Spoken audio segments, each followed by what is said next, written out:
रवीना की सास अपने मायके गई हुई थी। घर में सिर्फ 2 लोग ही थे, रवीना और उसके ससुर। रवीना के पति विदेश में नौकरी करते हैं। रात में जैसे ही ससुर जी घर आए तो रवीना ने डाइनिंग टेबल पर खाना लगा दिया।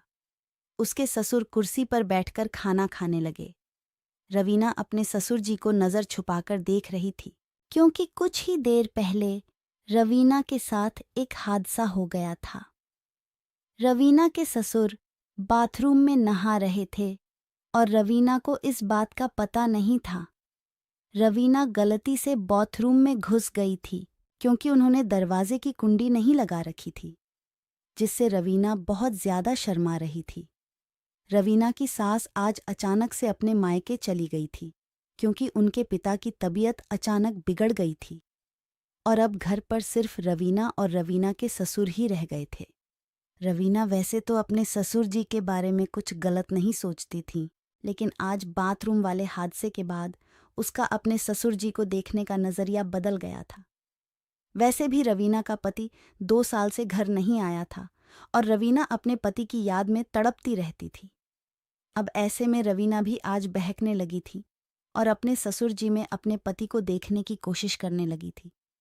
रवीना के ससुर भी शायद इस बात को जान चुके थे और उन्हें भी रवीना बहुत पसंद थी। हालांकि उन्होंने कभी उसको गलत नज़र से नहीं देखा था, लेकिन आज उनका भी उसके लिए नज़रिया थोड़ा बदला बदला सा लग रहा था। ऐसा लग रहा था मानो दोनों ही एक दूसरे को पाना चाहते हैं, लेकिन उनके बीच में ससुर बहू का रिश्ता था, इसलिए पहल करने से दोनों घबरा रहे थे। अब दोनों ने एक दूसरे को देखते हुए खाना खाया। फिर रवीना जब बर्तन साफ करने के लिए जाने लगी तो उसके ससुर बोले, रवीना बेटा, रात बहुत हो गई है, बर्तन कल साफ कर लेना, अब तुम सो जाओ। लेकिन रवीना सोना नहीं चाहती थी। रवीना मन मारकर अपने कमरे की तरफ जाने लगी।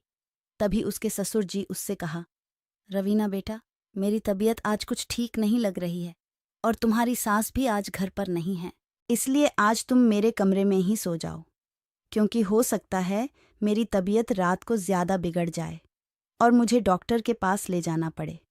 तबीयत का तो बहाना था, असल में तो रवीना के ससुर उसको किसी और ही मकसद से अपने कमरे में सोने को कह रहे थे। रवीना को भी इस बात का पता था, इसलिए वो भी अपने ससुर की बात मान गई और उनके कमरे में सो गई। अब 2 ऐसे लोग जो एक दूसरे को पाने की चाह रखते हों और उनको एक ही कमरे में सोने को मिल जाए, तो वो कहाँ अपने आप को रोक सकते थे। रात में रवीना के ससुर ने रवीना को अपने दिल की बात कह दी और फिर उन दोनों ने अपनी हसरत को पूरा कर लिया। इस तरह से सास घर पर नहीं थी, इसलिए बहाने से अपने रूम में सुलाकर रवीना के ससुर ने उसके साथ अपनी हसरत को पूरा किया। धन्यवाद दोस्तों, उम्मीद है आप लोगों को हमारी यह प्यारी सी काल्पनिक कहानी पसंद आई होगी।